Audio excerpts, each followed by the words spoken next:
I love my sharks. And I start seeing them coming in with these hooks.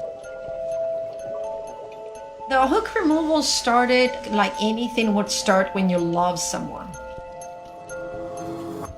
I just wanted to make their lives a little bit better, to relieve their pain. With Foggy Eye, one day she showed up and she had one that was actually inside. I would open her jaw and see the hook.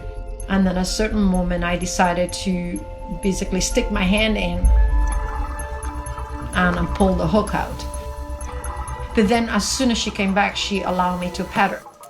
And from that day on, became a shark that would just show up on the dive. And all of a sudden I will feel a pressure on my hip and I will turn around and she'll be like leaning into me, just stop swimming.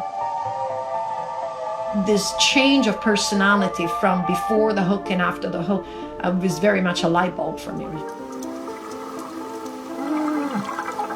When I remove the hooks, I feel happy, satisfied, and relieved. And then the other thing I notice is as I start removing hooks from my known sharks, other sharks will start showing up with hooks. People ask me, do they communicate? And I'm like, yes.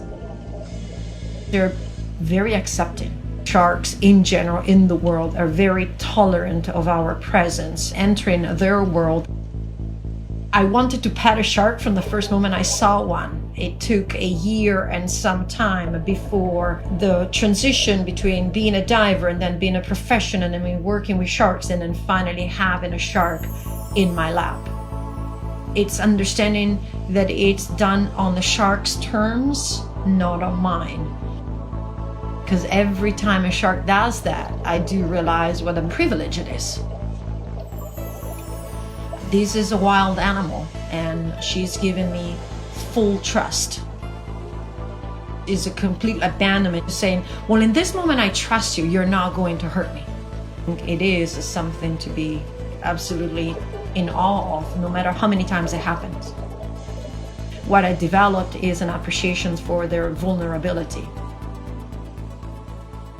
I've dedicated a lifetime, 26 years, and 25 of those have been spent in the water with sharks.